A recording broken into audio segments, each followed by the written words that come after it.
बिस्मिल्लाहिर्रहमानिर्रहीम। अस्सलाम वालेकुम नाज़रीन, आप देख रहे हैं प्रोग्राम खरा सच। मैं हूं आपके साथ हिना आदिल। मुबशर लुकमान साहब जो कि खरा सच के होस्ट हैं, वो इस वक्त मुल्क से बाहर हैं, थ्रू स्काइप वो हमें ज्वाइन कर रहे हैं। ओवर टू यू मुबशर साहब। हिना, अस्सलाम वालेकुम। पहले तो आपका शुक्रिया कि आप हमारी हेल्प कर रही हैं और खरा सच की टीम में आज आप शरीक हो गई हैं। मैं आपको बताऊं कि इस वक्त पाकिस्तान में दो तीन बातें बड़ी ज़्यादा हो रही हैं। एक तो आने वाला बजट जो है उसके ऊपर बड़ी बातें कर रहे हैं लोग। हुकूमत कह रही है कि हमने अवाम दोस्त बजट करना है। अवाम को समझ नहीं आती कि आज तक कौन सा बजट अवाम दोस्त हुआ है, क्योंकि जब भी बजट आया उसमें इंडस्ट्रीज़ को, किसी पर्टिकुलर बिजनेस को, कारोबारी सनत को, किसी को फ़ायदा दिया गया। अवाम को तो बेचारों को कभी कोई फ़ायदा नहीं पहुंचा। दूसरा, एक कल पेशावर में बहुत ही बेमाना किस्म का कत्ल हुआ। एक वकील हमारे थे, वो बेचारे शहीद हो गए। मैं कहूँगा इन्ना लिल्लाहि व इन्ना इलैहि राजिऊन। और हुकूमती हलकों का, खासतौर अता तारड़ का कहना है कि जी ये इमरान खान ने करवाया है, क्योंकि वो इमरान खान के खिलाफ आज या कल में कोई ख़ास रेफरेंस फाइल कर रहे थे। अब यूजुअली हमने देखा है कि इस तरह जो केस होते हैं वो 109 के ज़ुमरे में आते हैं, और 109 में आज तक सिर्फ दो लोगों पे केस हुआ। एक तो जुल्फ़िकार अली भुट्टो पे हुआ था और एक मेरे ऊपर हुआ था, जो 9 साल चला और अल्हम्दुलिल्लाह मैं उसमें से फिर बरी भी हुआ। लेकिन यह है कि ये टोटल ऐसा मुकदमा होता है कि जिसको साबित नहीं किया जा सकता, या बड़ा मुश्किल होता है उसको साबित करना। अब हुकूमत किस बलबूते पे ये कह रही है, ये उनको ही पता है। साथ ही सियासी हिद्दत में बहुत ज़्यादा हिद्दत आ गई है। जहांगीर तरीन ने मुलाकातें शुरू कर दी हैं। जो पीटीआई के मुख्तलिफ लोग हैं वो भी मुलाकातें कर रहे हैं। शाह महमूद कुरैशी ने को आज यानी जेल से रिहाई हो गई, लेकिन उन्होंने किसी किस्म की प्रेस कॉन्फ्रेंस नहीं की। वो सीधा इमरान खान से मुलाकात के लिए चले गए। लोगों को इस पे भी बड़ी हैरानी है। लेकिन एकदम से ये प्रेस कॉन्फ्रेंसेस का सिलसिला कम हुआ है, रुका है। वो क्यों हुआ वो भी मैं आपको वजह बताऊंगा। लेकिन पहले हम है ना, हमारे जो मेहमान हैं उनका तो प्लीज़ तारुफ करवा दें, ताकि हमारे दोस्तों को भी पता चले, देखने वालों को भी पता चले। जी हाँ, हमारे साथ अहमद शेख साहब मौजूद होंगे, डॉक्टर इकरामुल हक साहब माहिर मौशियात हमें ज्वाइन करेंगे, साथ साथ सेनेटर कामरान मुर्तज़ा JUIFA से हमारे साथ मौजूद होंगे। जी, बहुत शुक्रिया आप तीनों का हमारे साथ आने के लिए। सबसे पहले कैसर साहब से शुरू कर लेते हैं, क्योंकि ये बहरहाल हुकूमत है, हुक्मरान है, प्राइम मिनिस्टर के स्पोक्स पर्सन भी। तो शेख साहब ये बताइएगा कि ये जो इल्ज़ाम लग रहा है इमरान खान के ऊपर कत्ल का, ये इसका बैकग्राउंड क्या है? ये किस बेसिस पे लगा दिया? आई मीन, अगर सिर्फ ये है कि खिलाफ होना, तो फर्ज करें आज हिना आदिल जो है हमारी होस्ट, वो अगर कह दें कि जी मुझे मुबशर लुकमान नहीं अच्छे लगते, और कल को मुबशर लुकमान के ऊपर कोई पानी का गिलास उसके हाथ से गिर जाता है, कुछ हो जाता है, तो इसका जिम्मा हिना आदिल पे आ जाएगा, क्योंकि उन्होंने कहा कि मुझे अच्छे नहीं लगते। कोई और एविडेंस तो होना चाहिए ना कि ऐसे ही लगा दिया ये। मुबशर लुकमान सही पूछे तो मुझे इस मामले का कोई पता नहीं है। मैंने आप ही से सुना है अभी, तो मैं नहीं जानता। ये कोई लीगल एक्सपर्ट आपको बताएगा ये मामला क्या हुआ है। मेरे कोई नॉलेज में नहीं है। मैं तब बात इल्जाम तो करता आपके अगर मुझे कुछ इल्म होता है इसका। तारड़ ने प्रेस कॉन्फ्रेंस कर ली इस पे मैंने शेख मैंने साहब। तो इल्ज़ाम नहीं लगाया। आप उनसे पूछ लें इन्होंने इल्ज़ाम लगाया है, आपके वही बता सकेंगे ऐसा कि क्यों करते हैं लगाया कि है, हम किस वेट तरीके से कर लगाया है। लेते हैं, हम वेट कर लेते हैं। आप इतनी देर में फोन करके पता कर लें, ये तो कोई बात नहीं, क्योंकि बहरहाल आप इस हुकूमत के नहीं नहीं तर्जुमान हैं। नहीं, मैं कोई तर्जुमान नहीं हूँ। ये आपको किसी ने गलत बताया है। मैं ज़रूर मैं कोई तर्जुमान हुकूमत का नहीं हूँ। तर्जुमान तो बाकायदा हुकूमत आप बनाती प्राइम है या मिनिस्टर कोई के पार्टी साथ बनाती है तो वो तर्जुमान। मुबशर मैं नहीं हूँ। आप मैं प्राइम तो मिनिस्टर के स्पेशल स्पोक्स पर्सन हैं, असिस्टेंट हूँ। अगर उन मैं नहीं, स्पोक्स पर्सन नहीं मुशीर हूँ, मैं हैं। उनका स्पेशल असिस्टेंट हूँ। अगर मुशीर राइट। भी नहीं हूँ। अगर उनको किसी काम पे ज़रूरत होती है तो मेरे से वो चाहते हैं तो एडवाइस ले लेते हैं। मैं कोई ऑफिशियल मुशीर नहीं हूँ, स्पेशल असिस्टेंट हूँ। असिस्टेंट कोई उनको चाहिए तो मेरे से पूछते हैं, ज़रूर मैं अच्छा, उनको दे इसका देता हूँ। फायदा क्या है? पाकिस्तान की आवाम को क्या फायदा है इस तरह के मुशीर होने का? ये बस यही, मैं तो नहीं कहता कि अवाम को। ये तो असल में वज़ीर आज़म की लाइकिंग है। इसमें कोई तनख्वाह नहीं होती, कोई किसी किस्म की मरात नहीं, बल्कि अपने जेब से खर्चा करना पड़ता है। ये इंप्रेशन जो है ना कि इसमें बड़ा हुकूमत का बड़ा खर्च कर रही है, हमारे ऊपर कोई एक पैसा भी नहीं लग रहा। ये कैटेगोरी के लिए मैं आपको बताऊँ, हम अगर आपने मुशीर पैसे की भी नहीं बात की है, कि मैं मैंने आपको स्पेशल कहा असिस्टेंट हूँ। कि इससे आवाम को कोई फायदा नहीं, यानी आपके मुशीर होने का या स्पेशल असिस्टेंट होने का। नहीं नहीं नहीं, मैं डायरेक्टली क्योंकि अवाम से रिलेटेड नहीं हूँ ना, वजीर आजम ठीक का है। फायदा हो वैसे सकता है उनकी बातों का शेख अवाम साहब, को, मेरा और डायरेक्टली कोई सीरियस नोट फायदा पे नहीं। आपको एक बात ये अर्ज आप करूं, दुरुस्त कह रहे हैं। जितने भी मुशीरान हैं और जितने भी वजीरान हैं, उनका फिलहाल अवाम से कोई ताल्लुक नहीं लगता डायरेक्टली। मुझे यही लगता है कि आप सच बोल रहे हैं, वो बोलते नहीं है, वरना अवाम के लिए कोई भी काम नहीं कर रहा। बट एनीवे, इकरामुल हक साहब है हमारे पास। इकराम साहब, अस्सलाम वालेकुम। जी अस्सलाम वालेकुम बशीर साहब, फरमाइए। इकराम साहब, ये जो बजट आ रहा है, ये कहा जा रहा है कि गरीब दोस्त बजट होगा। कैसे होगा गरीब दोस्त बजट? ये तो बिल्कुल खोखला किस्म का नारा लगता है मुझे हुकूमत का। जी, हर हुकूमत यही कहती है कि जो हमारा बजट है वो वाम दोस्त होगा और हमेशा पाकिस्तान के ऊपर कर्ज़ों का बोझ चढ़ता चला जाता है और जो रेवेन्यू भी हम इकट्ठा करते हैं, अब तो ये पहली दफ़ा पाकिस्तान की तारीख में हुआ कि जितना रेवेन्यू हमने इकट्ठा किया सूबों को देने के बाद, हमारे पास जो नेट इनकम है वो इस काबिल भी नहीं है कि हम सूद अदा कर सकें। पहले तो ये था कि सूद के बाद कुछ इतनी रकम होती थी कि हम डिफेंस का कुछ हिस्सा उसमें से जो था वो फंड कर लेते थे, बाकी सारा काम तो कर्ज पर ही चल रहा होता था। अब ये पहली दफ़ा आप देखें कि जितना बजटेड अमाउंट रखी गई थी उससे कई गुना ज़्यादा, क्योंकि इंटरेस्ट रेट जब आप बढ़ाते हैं तो सबसे बड़ा नुकसान तो खुद गवर्नमेंट का होता है, क्योंकि सबसे बड़ा जो कर्जा लेती है कमर्शियल बैंकों से वो खुद हुकूमत है। अब हुकूमत को ये देखना चाहिए कि उसके पब्लिक फाइनेंस के अंदर ये मामला कब तक रहेगा कि हम कर्जों से लेकर मजीद कर्जे तो लेना, पहले कर्जे उतारने के लिए कर्जे लेते थे, अब सूद अदा करने के लिए कर्जे लेंगे। यानी ये तो सूरत और भी खराब हो रही है। महंगाई जो तारीख की बुलंद तरीन सतह पर है उसको कम करने के लिए क्या अवाम दोस्त बजट होगा? क्या चीज़ों की कीमतें कम करने के लिए जो स्ट्रक्चर रिफॉर्म्स चाहिए, जो इकोनॉमी के अंदर इस्लाहात का बड़ा ज़ोर होता है, लेकिन हमेशा बजट ये होता है कि चूँकि ये अब बजट आखिरी है, ये इलेक्शन ईयर का बजट है, तो इसमें कुछ ना कुछ ऐसे नारे देने हैं जिससे अवाम को बेवकूफ़ बनाया जा सके। भले पाकिस्तान की मईशत जो है वो दिन ब दिन और बदतर से बदतर होती चली जाए, हम मुश्किल से मुश्किल तीन हालात में अपने आप को इस हद तक ले चुके हैं कि अब स्टेट की इकोनॉमिक वायबिलिटी के क्वेश्चंस अराइज होने शुरू हो गए हैं। अब सियासत तो अपनी जगह पे होती रहती है, मगर कभी ये नहीं सोचा कि इस सियासत के अंदर सबसे बड़ा नुकसान तो मईशत का और अवाम का हो रहा है। यानी इस सियासत की जो हमारे पावर स्ट्रगल है, इसके अंदर जो भी तबकात हों, जो भी पार्टियां हों, जो भी अदारे हों, उनको इस बात का एहसास करना चाहिए कि अगर मुल्क की इकोनॉमिक वायबिलिटी नहीं रहेगी तो सियासत फिर किस चीज़ पे करेंगे। तो मेरा ख्याल है कि इन नारों को छोड़कर ज़रा जो हकीकत पसंदाना चीज़ें हैं, जो हमारी मईशत की और जो हमारी बजट को एक रिचुअल एक्सरसाइज है हर साल, उसमें हमारे यहाँ डेफिसिट फाइनेंसिंग और कर्ज़ों के अलावा क्या होता है? और इधर-उधर थोड़ी किसी उनकी तनख्वाह बढ़ा दी, किसी की पेंशन बढ़ा दी, वो भी एक हमारे ऊपर खर्चा ही है। 18th अमेंडमेंट के बाद कई जो मिनिस्ट्रियाँ हमने डिवॉल्व की थी, वो सूबाई हुकूमतों के पास भी हैं और वफाकी के पास भी है। ना हमने वहाँ खर्चे कम किए हैं। अब ये अजीब-सी रियासत है, देखिए ना, जहाँ पे आप 10% इकट्ठा नहीं कर रहे हैं जीडीपी का और खर्चे आपके 25% हैं। तो कैसे और किन दिनों तक ये हालात चलेंगे और हम इस पे कोई संजीदगी का मुज़ाहरा करेंगे कि नहीं? और ये कभी ये कहना कि अवाम दोस्त और अभी कहना कि ये प्रो बिज़नेस, इस तरह के नारे छोड़ें और कोई हकीकत पसंदाना बातों की तरफ आएँ।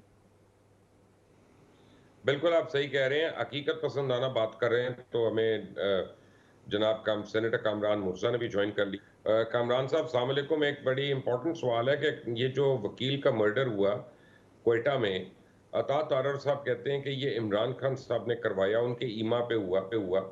इसका क्या कोई एविडेंस भी है कि एक प्रेस कॉन्फ्रेंस करनी थी, वो कर ली, उसके बाद अब अल्लाह खैर सल्ला? दो बातें हैं, उसके अपने मसाइल भी थे, उनके अपना वकील साहब की हकीकत की बात जो है वो ये है, और उसके साथ साथ जो है ये कल केस इमरान खान साहब के अगेंस्ट वो पिटिशनर बना था, वो कल केस लगा हुआ भी है।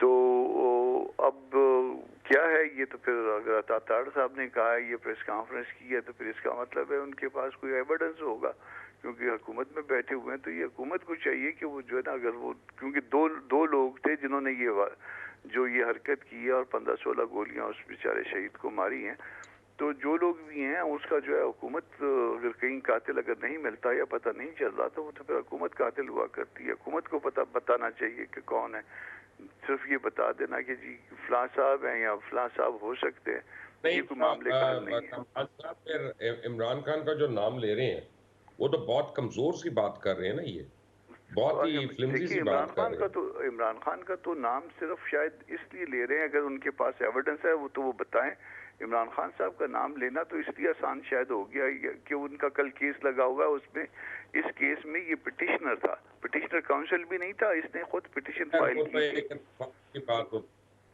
तो चेयरमैन पीटीआई का नाम ले दिया। अब देखें, मैं और आप हम दोनों उनकी मुखालफत कर रहे हैं, कल को अगर मुखालिफ है, मगर बात हो जाता है तो उसके आप किसी के ऊपर इल्जाम तो नहीं लगा सकते। नहीं लगा सकते, हम उसके सख्त मुखालिफ हैं, मगर बात अगर वो कोई एविडेंस है तो हुकूमत बताए, वरना तो फिर इस तरह से किसी का नाम एविडेंस है तो पहले पर्चा कटाए ना, पहले पर्चा कटाया जाए। पर्चा तो कट गया होगा ना, वो उसके बेटे ने कटा दिया होगा, वो भी वकील है, मगर पर्चा तो मेरा ख्याल है किसी अननोन के अगेंस्ट आएगा, क्योंकि 2 लोग थे और 2 लोग जो है वो शायद आइडेंटिफाई तो नहीं हुए होंगे, तो वो तो पहले तो वो 2 लोग पकड़े जाएं और फिर वो किसी को कनेक्ट करें इस मामले से।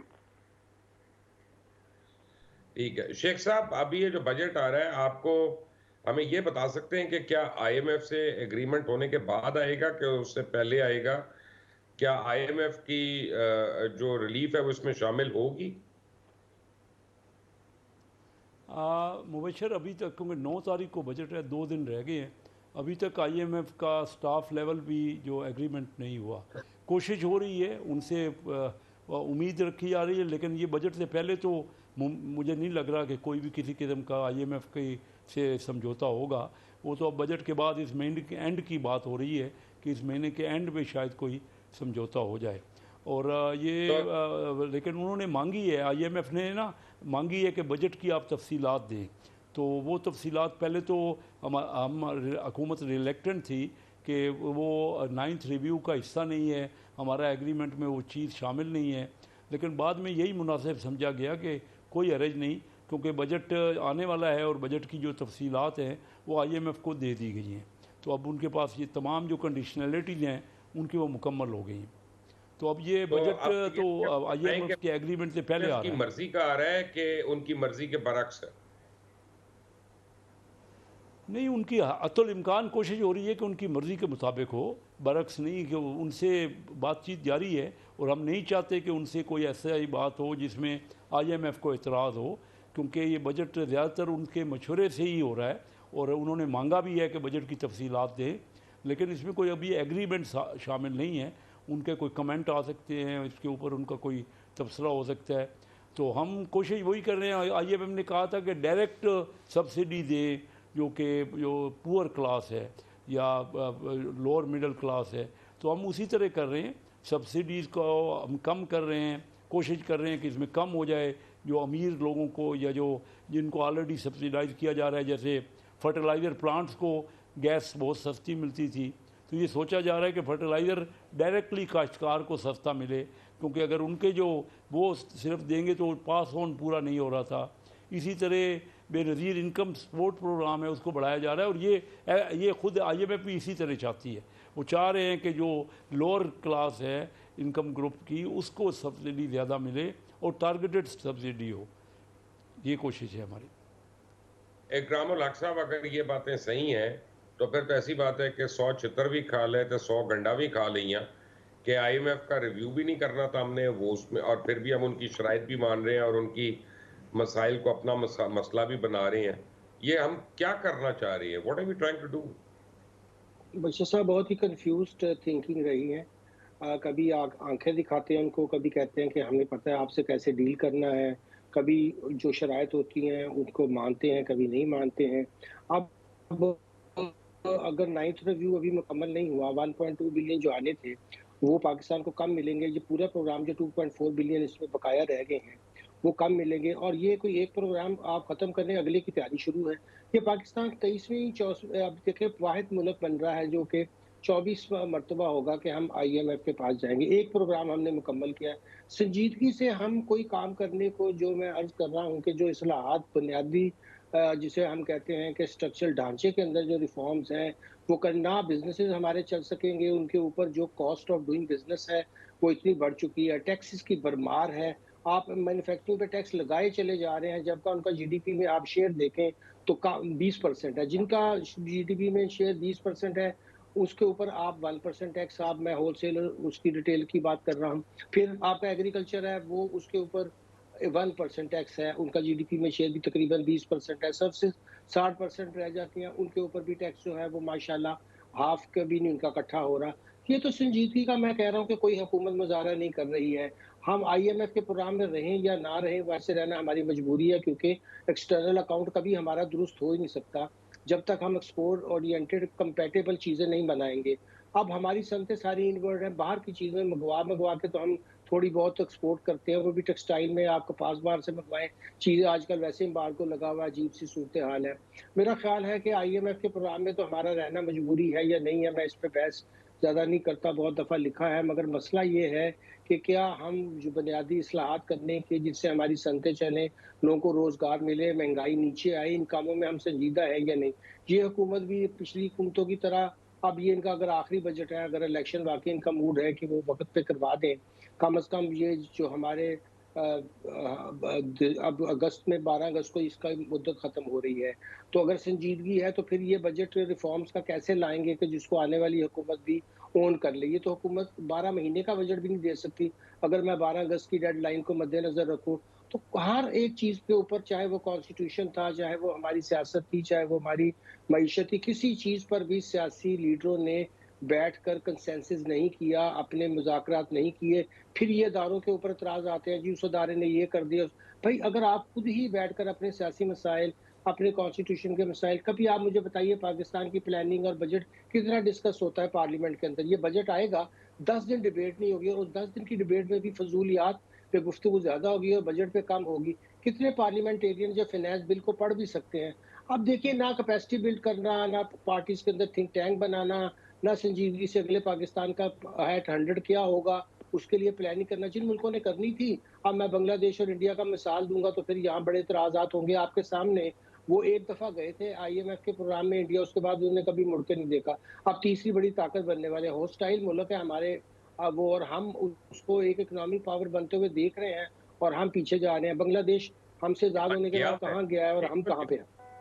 अब तो बन गया वो इकोनॉमिक पावर, उसने जी, ब्रिटेन को बिल्कुल बन डिस्प्लेस चुका कर है। दिया। जी, बिल्कुल। और देखिए कि हम क्या कर रहे हैं, अब हम लड़ाई झगड़े कर रहे हैं। हमारे यहाँ बस सियासत होती है मईशत के ऊपर, कोई बस ये नारे होते हैं कि जी अभी मिसाके मईशत कर लें। अब कहाँ मिसाके मईशत के लिए कोई खाका दिया है गवर्नमेंट ने? कोई संजीदगी है उसमें? जो बाकी इंडिपेंडेंट लोगों ने दिया है उसके ऊपर कैसर शेख जैसे जो लोग हैं, ये तो संजीदगी का मुज़ाहरा करते हैं। इन्होंने इनको टाइम भी दिया होगा, सुना भी होगा, मगर पॉलिटिकल लीडरशिप की जो टॉप लेवल के ऊपर क्या संजीदगी है? मुझे तो कोई संजीदगी नज़र नहीं। अपना कामरान मुर्तज़ा साहब, संजीदगी तो ना हमें आपकी लगती है ना कोर्ट्स की लगती है। जिस तरह से पार्लियामेंट और कोर्ट आमने सामने हैं, लगता है इनके पास कोई और मसाइल ही नहीं। लाखों केस जो हैं वो तो बेकार के केस हैं, वो तो करने की ज़रूरत ही कोई नहीं थी। आप लोग ऑडियो लीक यही चीज़ें खेल रहे हैं। क्या यही हमारे मुल्क का, हमारी यूथ का मुस्तकबिल रह गया? हम नॉन इश्यूज में पड़े हुए हैं। असल मसला जो है इस मुल्क में महंगाई है या मईशत है, और महंगाई और मईशत जो है ना, या तो संभल नहीं पा रही या संभाल नहीं पा रहे। ना इससे पहले संभल रही थी या उससे संभाली जा रही थी, ना आज संभल रही है, और बल्कि आने वाले दिन जो है ना, मुझे उससे खौफ आता है जब आप इस हद पे चले जाएंगे। आगे मेरा ख्याल है अगले साल में $25 बिलियन जो है ना, मेरा ख्याल है कि इसके लगभग जो है ना वो अदायगी होनी है कोई। तो अगर इतनी बड़ी अदायगी अगर अगले साल जो है ना वो मुंह खोल के आपके सामने खड़ी है, तो फिर किस तरह से ये संभाला जाएगा? ये बिलियन, 2 बिलियन, 3 बिलियन, 4 बिलियन अगर आ भी जाएगा तो किस तरह से जो है ना इसको कवर करेंगे? मुझे तो समझ ही नहीं आ रहा कि मुल्क चलेगा किस तरह से। ये तो कोई हंगामी बुनियादों पे कोई मसलों को हल निकालना चाहिए। छोटी मोटी बातों से ये मसला हल नहीं होगा इस वक्त। वेलकम बैक जी। ब्रेक पर जाने से पहले बड़ी इंपॉर्टेंट डिस्कशन सियासत और मईशत के हवाले से प्रोग्राम में जारी थी। मुबशिर साहब कंटिन्यू कीजिएगा। है ना, मुझे आप एक सवाल का जवाब दें। आप छोड़ें ये, बाकी तो हमारे मोहतरम दोस्त हैं, ये तो हर जगह देते हैं, हमें भी देते हैं। आप मुझे एक बात दें कि और जाती सवाल करने की इजाजत है ना आपसे? मुझे बताएं कि जो महंगाई होगी, क्या इसमें आपका, आपके घर का, आपके रिश्तेदारों के घर का, आपके दोस्त अहबाब के घर का गुजारा आराम से चल रहा है पहले की तरह? बड़ा मुश्किल है मुबशिर साहब। अपनी तो चलें हम बाद में बात करते हैं। बहुत सारे आपके सबऑर्डिनेट्स होते हैं, ऐसे कुछ फ्रेंड्स हैं। जो लग्जरीज़ की थी ना चीज़ें, वहाँ तक तो अब आप जा ही नहीं सकते। आप नेसेसिटीज़ ही बहुत मुश्किल से पूरी कर रहे हैं। बल्कि एक जगह मैं बात करी थी जो मिडिल क्लास है ना, वो लोअर मिडिल क्लास हो गया, लोअर मिडिल क्लास इंतहाई गरीब तबके में चला गया। मेरे ख्याल से गरीब जो है ना वो मर ही जाएंगे अगले कुछ अरसे में, जो हालात हैं इस वक्त। मतलब आप लग्जरीज़ तो बहुत दूर की बात है, आप बेसिक नेसेसिटीज़ अभी जो है ना पाकिस्तान में अफोर्ड नहीं कर सकते। ये सिचुएशन है। डॉक्टर इकरामुल हक साहब, आपने सुना मेरी कुलीग है ना आदिल, और मैं इनसे 100% नहीं 1000% मुत्तफिक हूँ कि आप लोगों का इंतजार कर रहे हैं कि कब वो उठे और मामलात अब आपके हाथ से निकल जाएं। जी, बिल्कुल सही फरमाया हिना बीबी ने। ये सब घर घर की दास्तान है। पाकिस्तान की तारीख में कभी इतने बुरे माशी हालात आम सतह पर भी लोगों के नहीं होते। पब्लिक फाइनेंस की हालत तो मैं आपको बता ही चुका हूँ कि रियासत के पास अब इतने भी फंड्स नहीं रहे हैं कि वो नेट इनकम से सूद भी अदा कर सके। मगर आम लोगों की ज़िंदगी में जो मुश्किलात हैं इस वक्त, वो मेरा ख्याल है कि उसका बयान करना भी इतना तकलीफ दे अमल है। और उस पे सबसे बड़ी जो अफ़सोस की बात है मुबश्शिर लुकमान साहब, वो ये है कि हमारे जो लीडर्स हैं उनको ज़रा-सा, मैं इसमें इदारों को भी शामिल कर लेता हूँ चले, उनको ज़रा-सा एहसास नहीं है कि इस मौके के ऊपर क्या हमें लड़ाई झगड़े करने चाहिए, क्या हमें मुल्क को केओस की तरफ धकेलना चाहिए, क्या हमें मुल्क में अनारकी पैदा करनी चाहिए, या हमें मिल बैठकर इसका कोई हल निकालना चाहिए। देखिए, ऐसे हालात जहाँ बड़े ख़राब होते हैं उसमें बड़ी अपॉर्चुनिटीज़ भी होती हैं। मगर उन कौमों के लिए जो उसको रियलाइज़ करें, फिर अपने मसाइल का जो उसकी वजूहात हैं उसके तो हल के लिए की तरफ जाएँ, और उसके लिए क्या चाहिए होता है कि आप मिलकर नेशनल कंसेंसस करें उन चीज़ों के ऊपर जिनका तल्लुक अवाम की फलाह व बहबूद से। अगर इस कॉन्स्टिट्यूशन को देखें जिसमें जगह-जगह एगलिटेरियन स्टेट का ज़िक्र आता है, जिसके लिए ये आइन बनाया गया था, उस आइन की किसी बात को भी हम मानने को तैयार नहीं है। अब तो हम इलेक्शंस की उसके मानने को तैयार नहीं है। तो फिर ये बात कैसे चलेगी? इस मुल्क के अंदर एक ही तो चीज़ है जो पूरे हमारे इस वक़्त लोगों को इकट्ठा कर सकती है। ये 1973 का कॉन्स्टिट्यूशन ऐसे तो नहीं बन गया था। इसकी 50वीं यानी कि अब साल है, और उसके अंदर हम क्या कर रहे हैं? इसका खुला मज़ाक उड़ा रहे हैं। और ये सिर्फ़ इसी हद तक नहीं है कि हमने सियासी बेचैनी पैदा की है। जो माशी अबतरी हमने पैदा कर दी है, उससे मैं 2-3 दफ़ा बहुत यानी कि मेरे मुँह में हाँ, मैं 2-3 दफ़ा ये कह चुका हूँ कि जो इस वक़्त रियासत की इकोनॉमिक वायबिलिटी है, वही एट स्टेक है। भई खौफ़े खुदा करे, आपकी रियासत के अंदर अगर माशी बदहाली का ये आलम हो जाएगा, तो किस चीज़ पे सियासत करेंगे? किस चीज़ के ऊपर आप अपने कारोबार चलाएँगे?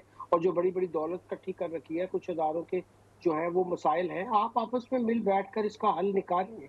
अगर नहीं निकालेंगे तो बहुत हम जो है इस रास्ते पे जा रहे हैं, जिसे मैं कहता हूँ कि ये सेल्फ एनिहिलेशन, यानी कि आप खुदकुशी के रास्ते की तरफ जो है गामज़न है। तो कुछ खौफ़े खुदा करना चाहिए। आम लोगों की ज़िंदगी इस वक़्त इतनी जीर्ण हो चुकी है कि हमें और सारे काम छोड़कर सबसे पहले उनकी हालात को बेहतर करने के लिए जो कुछ हम कर सकते हैं, हमें करना चाहिए। मगर मैं तो सिर्फ़ यहाँ से रिक्वेस्ट ही कर सकता हूँ अपनी अदारों को, अपनी लीडरशिप को कि भई कुछ ख़्याल करें और मिल बैठें और इसका हल निकालें, और सियासी मसाइल का हल निकलेगा और उसमें स्टेबिलिटी आएगी, तो फिर हम इकोनॉमिक स्टेबिलिटी की तरफ भी जा सकेंगे। राइट। अपना कैसर शेख साहब, बात यह है कि हम जब रिपोर्टर्स वगैरह सवाल करते हैं तो सागदार साहब तो हम पे गुस्से हो जाते हैं, बरहम हो जाते हैं कि खबरदार मेरे से ना पूछो, खुद बताओ, ये करो वो करो। तो क्या आप तो फाइनेंस कमेटी के हेड हैं, क्या आप लोगों की सुन लेते हैं गुजारिशात और सिफारिशात के आपसे भी नाराज हैं? अब मेरा हमारे पास तो वो एक साल में कभी आए भी नहीं। हमारी बड़ी गुजारिश है उनसे आए और हमें भी ब्रीफ करें कि हालात किस तरह चल रहे हैं। हमारी बार बार की गुजारिश के बावजूद आज तक कोई भी फाइनेंस मिनिस्टर, जो कौमी असम्बली की स्टैंडिंग कमेटी है, उसमें कभी से उनके पास टाइम नहीं है कि वो तशरीफ़ लाएँ। तो मुबशर देखिए ना, मामलात का इकरामुल हक साहब बड़ी अच्छी बातें कर रहे हैं, इसी तरह कामरान मुर्तज़ा साहब, हम सबको पता है, इल्म तो है कि मामलात क्या हैं। यानी ये देखिए कि हुकूमत के इदारे तकरीबन 5,000 अरब रुपए वो उन पे इन्वेस्ट हुआ है और हर साल 500-700 अरब घाटा निकालते हैं। अब सब कह रहे हैं कि इनको प्राइवेटाइज करें। अब क्या वजह है, क्यों नहीं हो रहे? किसी हुकूमत से नहीं हो पा रहा। 500-700 अरब उस रकम पे जो 5,000 अरब लगा हुआ है, जिस पे अगर आपके मैं अपने बच्चे को रकम पे कोई पैसे दूंगा तो साल बाद उससे पूछूंगा तो सही, भाई तुम्हारा क्या रिजल्ट है और किस तरह चला रहे हो? हम पूछते ही नहीं है। अच्छा, फिर SME दुनिया पूरी में ना इंजन ऑफ ग्रोथ होता है, वही हम उनको कर्जा ही नहीं देते। तमाम कर्जा हमारे यहाँ बांग्लादेश में टोटल कर्जे का 88% बड़ों को और 12% उनके कर्जे का छोटों को मिलता है। हमें उससे भी आधा सिर्फ सात आप नेशनल असेंबली फाइनेंस कमेटी के हेड हैं और आपकी अगर अप्रोच नहीं है तो मेरे कहने का मतलब ये था कि अवाम को वो क्या मिलना है अवाम को आप लोगों से। आप लोग एक दूसरे के लिए तो वेलकम नहीं है, देखिए अपनी पार्लियामेंट में नहीं वो दुरुस्त बात है। इसका मतलब देखिए ना,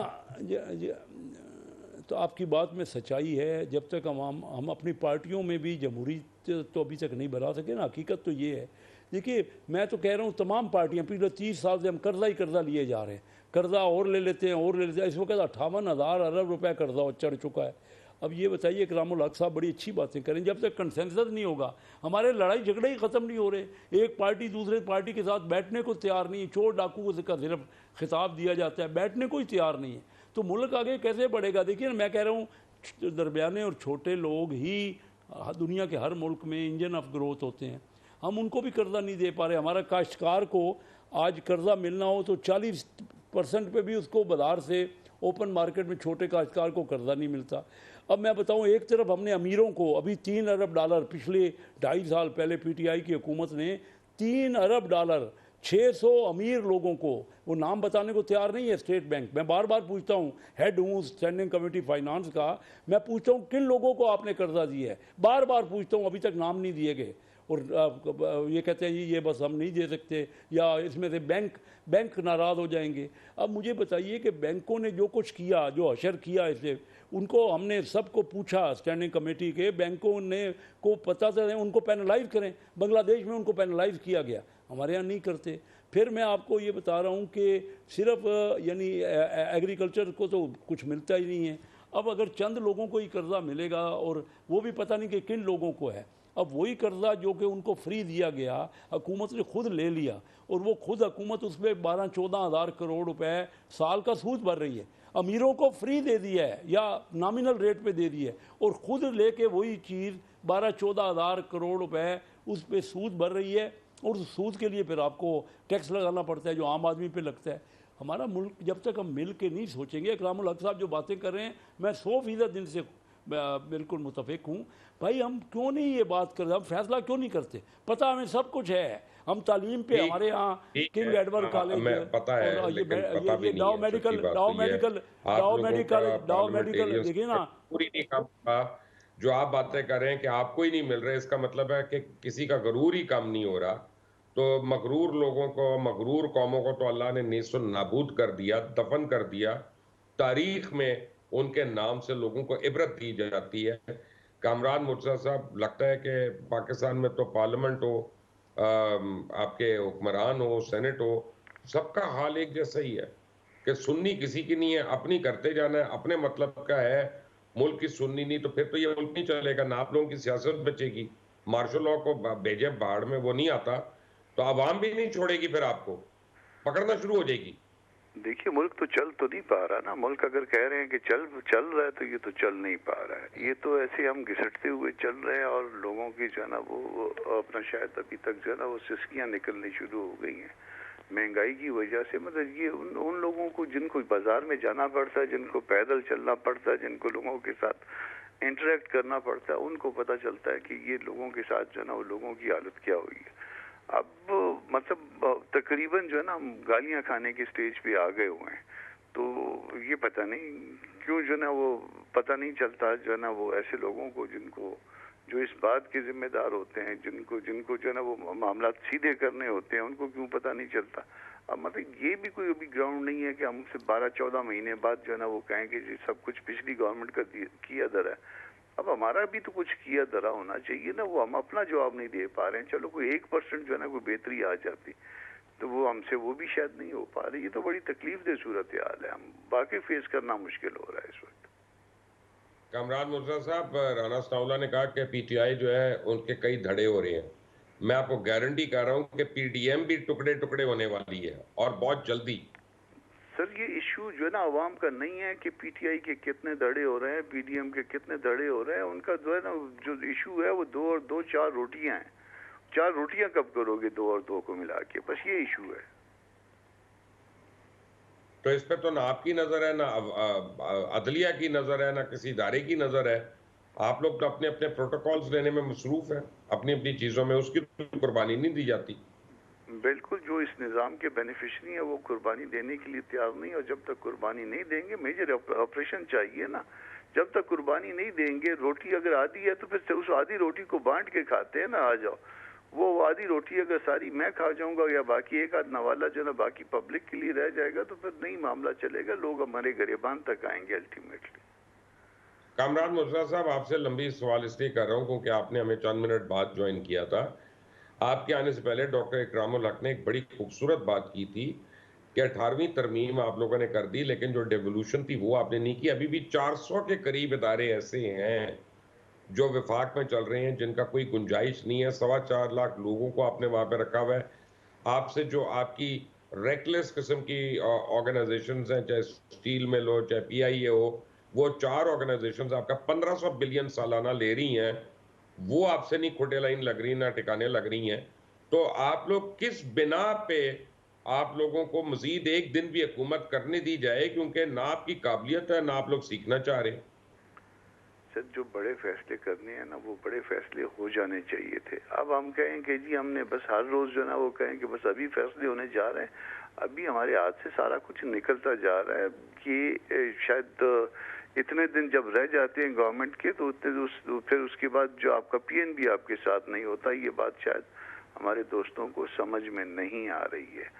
और फिर जब हाथ से सारा कुछ निकल जाता है तो फिर हम जो ना उसी उसमें जो ना वो कि अगर ऐसा ना होता तो वैसा हो जाता। ये इस तरह से जो है ना, जो हमारे पास हमको अल्लाह ने एक मौका दिया था, हमने इसमें प्रूव करके बताना था कि जी वो हमसे पहले वाला गलत था। ये देखिए हमने 5%, 2%, 10% जो है ना ये बेहतरी ले आए मामला में। तो अगर वो मामला में बेहतरी नहीं आई है तो हम भी उसमें उसी के साथ के बराबर के शरीक हैं शायद। डॉक्टर इकरामुल हक साहब, मैं इससे ज़्यादा सख्त अल्फाज में आपकी गुफ्तगू की तर्जुमानी नहीं कर सकता। आप समझें नाअहली है। लेकिन आप देख रहे हैं कि हमारी हुकूमत में, हमारे हुक्मरान तबके में ये कैपेसिटी नहीं कि वो सच को सच समझ लें और उसके लिए कोई एफर्ट कर सकें।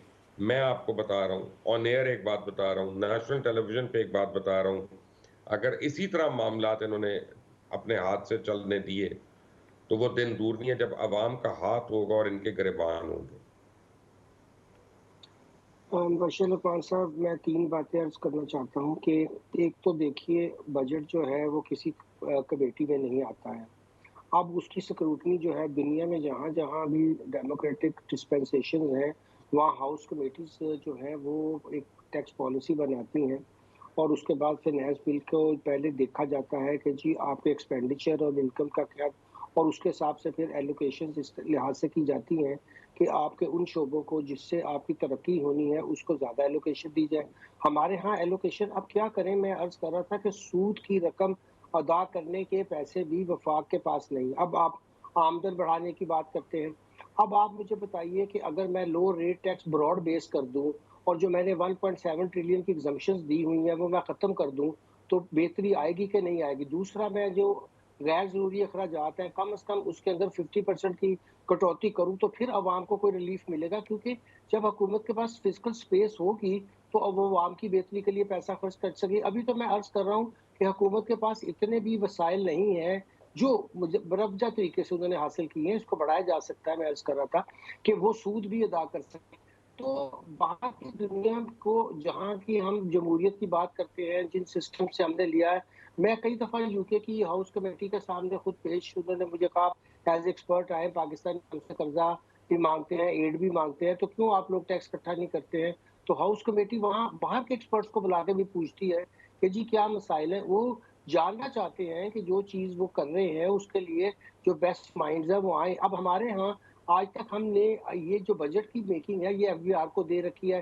मेरा मतलब जो फाइनेंस बिल की हद तक है, बाकी तो मिनिस्ट्री ऑफ फाइनेंस। अब बताइए कि ब्यूरोक्रेट्स जिनका सवाए अपने ज़ाती फ़ायदों के कोई और तरफ देखना नहीं, अच्छी पोस्टिंग मिले, अच्छे परक्विजिट मिले, तनख्वाह में इज़ाफ़ा हो जाए। अभी उन्होंने आज तक क्या डिलीवर किया है?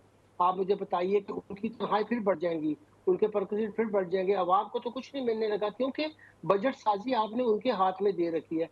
पहले तो ये उनके हाथ से लेकर जो लेजिस्लेटर हमारे जो अवाम के मुंतखब नुमाइंदे हैं अपने हाथ में करें, वहाँ बनाना कोई मुश्किल नहीं है। मुझे अर्ज़ करें कि मैं इनके साथ बैठकर पूरी टीम ले डॉक्टर साहब आऊँगा, कथा हम कलामी हो इनसे रही है बैठकर बात मैं डॉक्टर साहब कथा कलामी हो रही है, मैं आपको एक छोटा सा वाकया सुनाऊं कि हमारे ना हम पहले जब प्रिंट मीडिया ज्यादा होता था, टीवी नहीं होता था, तो 10 दिन पहले 8 दिन पहले ना कभी बिजनेस रिकॉर्ड में कभी डॉन में पूरे का पूरा बजट छप जाता था। और मैं बड़ा जी, यंग रिपोर्टर था, तो मैं सोचता था कि यार इन लोगों को कैसे पता चल जाता है।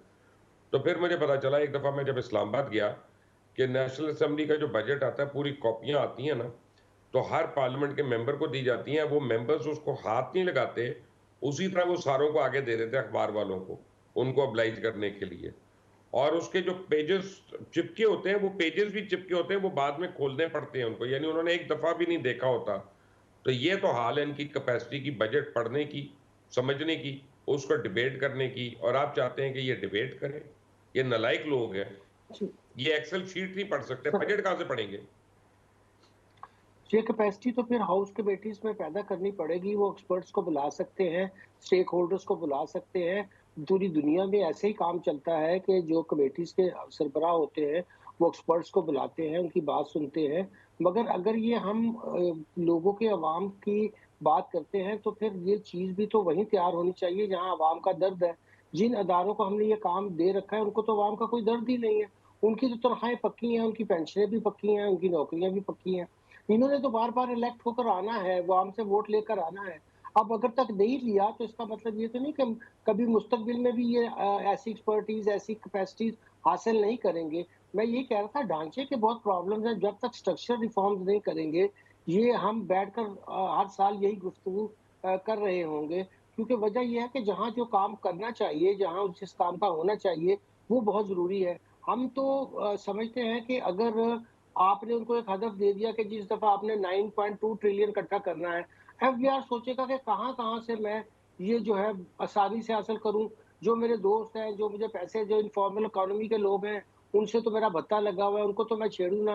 वो ऑलरेडी जो लोग थोड़ी बहुत ग्रोथ पे हिस्सा ले रहे हैं, उन्हीं पे टैक्स लगाते चले जाएँगे। नतीजा क्या होगा? इन्फॉर्मल सेक्टर बढ़ता चला जाएगा, अवाम के ऊपर बोझ बढ़ता चला जाएगा और वो टैक्स का निज़ाम ऐसा ज़ालिमाना बन जाएगा कि जहाँ से टैक्स लेना है, वहाँ से तो टैक्स लिया नहीं जाएगा और जहाँ से नहीं लेना।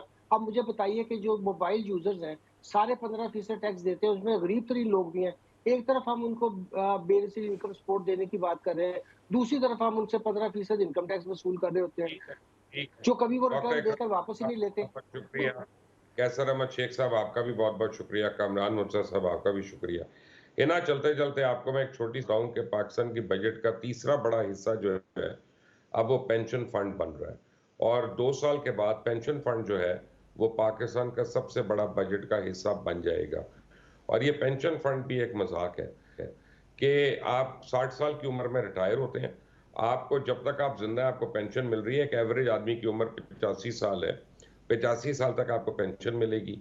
उसके बाद आपकी जो बेवा हैं उनको भी मिलेगी। और यानी एक आदमी ने नौकरी जो है वो 30 साल की है, लेकिन पेंशन जो है एवरेज 45 साल तक मिल रही होती है। कैसे चलेगा ये मुल्क? मुझे तो समझ नहीं आती। बट है ना, थैंक यू वेरी मच। मेहमानों का भी शुक्रिया। स्टे ट्यून टू खरा सच। अंटिल द नेक्स्ट टाइम, अल्लाह हाफ़िज़।